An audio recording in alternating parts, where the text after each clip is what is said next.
Assalamualaikum warahmatullahi wabarakatuh.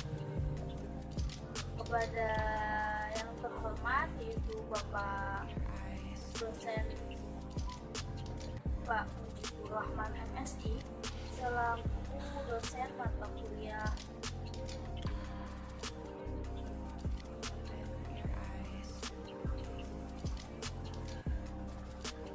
Pendidikan Moderasi Islam serta teman-teman kelas 1 PIB yang berbahagia. Di video ini saya akan sedikit menjelaskan materi mengenai konsep dasar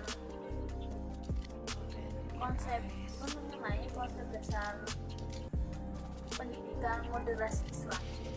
Sebelum itu, saya akan memperkenalkan diri terlebih dahulu. Perkenalkan, nama saya Natasha Putri Sedina.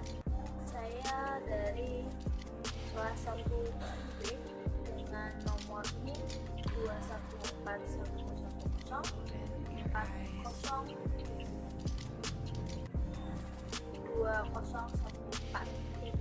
dengan dosen pengampu yaitu Bapak Mujibur Rahman MSI. Baik, langsung saja kita memasuki materi yang pertama, yaitu mengapa perlu adanya pendidikan moderasi Islam. Saya mengambil dari jurnal karya Mas Duki Duriyat dengan judul Implementasi Moderasi Beragama dalam Pendidikan Indonesia. Alasannya mengapa perlu adanya pendidikan moderasi Islam. Alasannya itu karena menghubungkan antara pendidikan dengan moderasi Islam, yaitu terkait penguatan pemahaman tentang moderasi dan paham pendidikan. Alasan kuat mengapa pemahaman ini itu tidak bisa dipisahkan dengan upaya untuk menanggulangi kemunculan pemikiran agama yang konservatif yang masih enggan menerima realitas keagamaan dan perbedaan.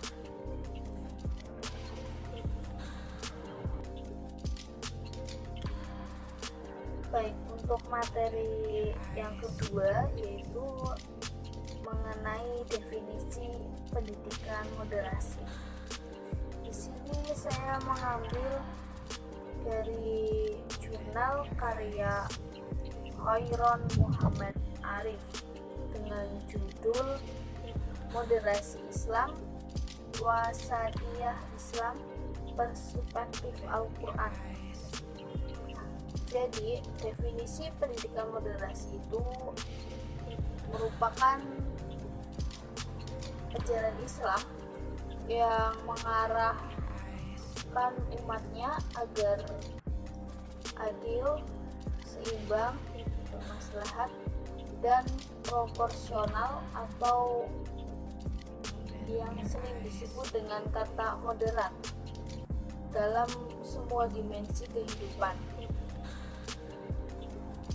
Wasatiyah atau moderasi saat ini telah menjadi diskursus dan wacana keislaman yang diyakini mampu membawa pada umat Islam yang lebih unggul dan adil serta relevan dalam berinteraksi dengan peradaban modern di era globalisasi dan revolusi industri serta informasi dan komunikasi.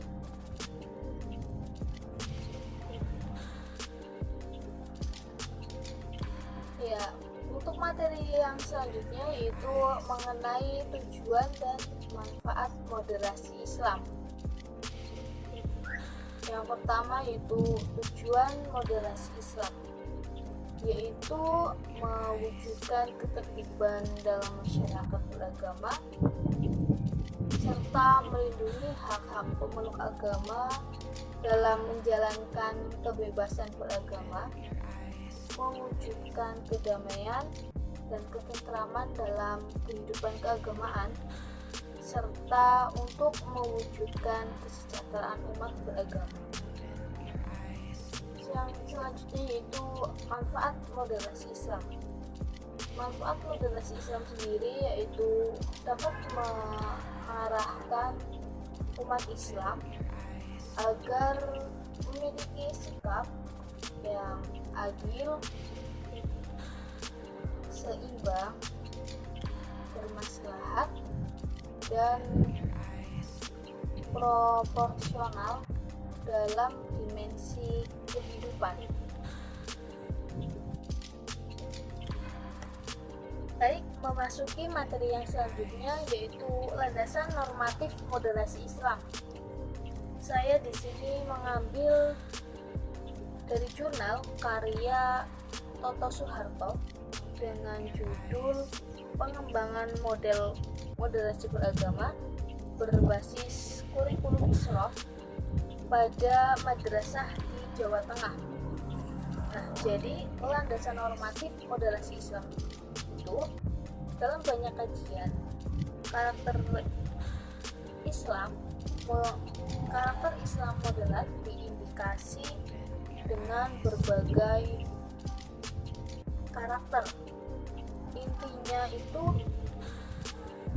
pemahaman Islam moderat sesungguhnya itu bersumber dari landasan teologis normatif yang menyebutkan bahwa Islam sebagai agama yang rahmatan lil alamin yang terdapat dalam Quran surat Al-Anbiya ayat 107 dengan beberapa karakter moderasinya. Karakter-karakter moderasi ini dapat menjadi landasan yang konseptual. Berikut terdapat 12 karakter Islam. Berikut terdapat 12 karakter Islam moderat, yaitu yang pertama, mengamalkan ajaran Islam secara normal atau tawasul, tidak meremehkan dan juga tidak mempersulit. Yang kedua yaitu memandang Islam sebagai agama yang toleran terhadap perbedaan pendapat. Yang ketiga yaitu melihat sikap rukun terhadap pendapat yang berbeda sebagai bagian dari ajaran Islam. Yang keempat, memahami bahwa Islam memiliki pandangan yang kooperatif terhadap perbedaan pendapat. Yang kelima, meyakini bahwa Islam adalah agama yang tidak mentolerir kekerasan. Memprioritaskan dialog dalam memprioritaskan dialog dalam menyelesaikan pandangan yang berbeda. Yang ketujuh, meyakini Islam sebagai agama yang menghargai modernitas untuk kemaslahatan. Yang kedelapan, memandang demokrasi sebagai proses yang mengandung maslahat bagi umat. Yang kesembilan,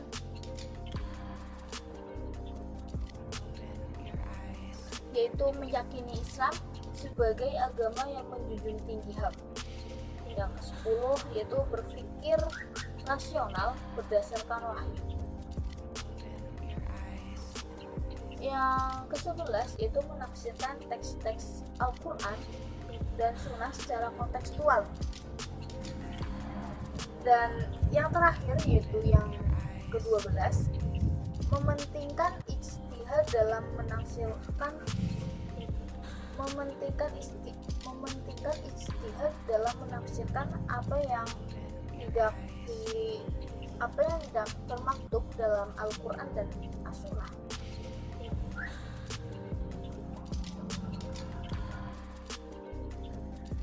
Baik, untuk materi selanjutnya yaitu landasan historis moderasi Islam. Di sini saya mengambil jurnal karya Lukman Hakim Saifuddin dengan judul Moderasi Beragama.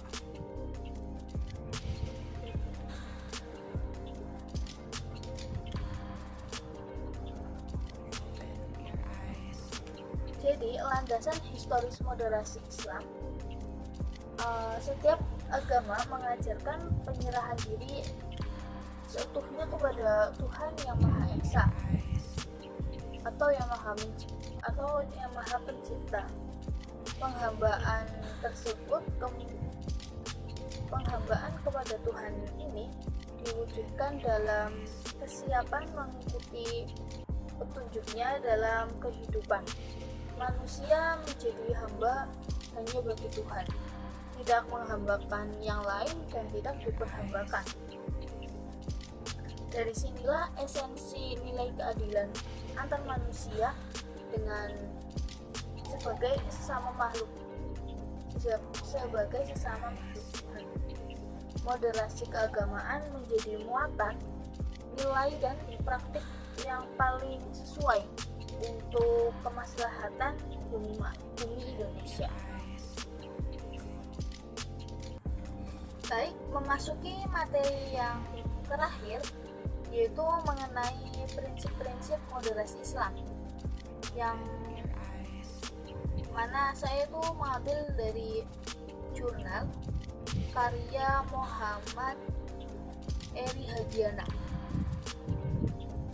dengan judul Moderasi Islam dalam Pembelajaran Pendidikan Agama Islam melalui Model Pembelajaran Kontekstual.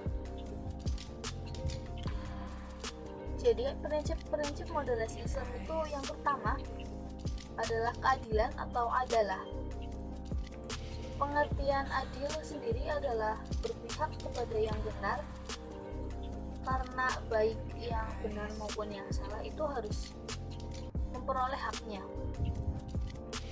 Yang kedua yaitu toleransi atau tasamuh.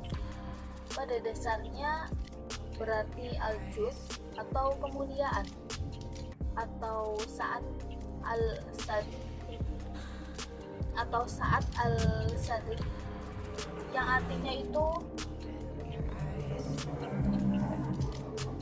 lapang dada, dan tasahul atau ramah, atau bisa juga dengan suka memaafkan.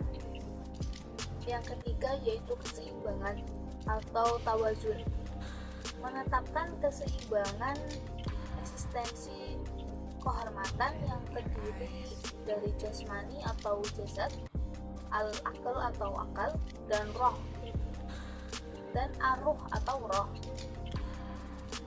Yang selanjutnya yang keempat yaitu keberagaman atau tanawu, yaitu sesuatu yang tidak mungkin dihindari karena sudah menjadi sunatullah. Yang terakhir yaitu keteladanan atau uswah. Jadi seorang muslim itu harus menjadi teladan bagi muslim lainnya, karena pada dasarnya seseorang yang menjadi muslim itu melekat dalam dirinya sebagai juru dakwah yang mengajak kepada kebaikan.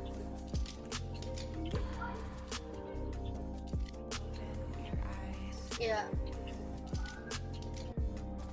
mungkin cukup sekian pemaparan sedikit materi dari saya. Apabila ada salah-salah kata, saya mohon maaf yang sebesar-besarnya, karena di sini saya juga masih belajar. Wabillahi taufiq wal hidayah. Wassalamualaikum warahmatullahi wabarakatuh.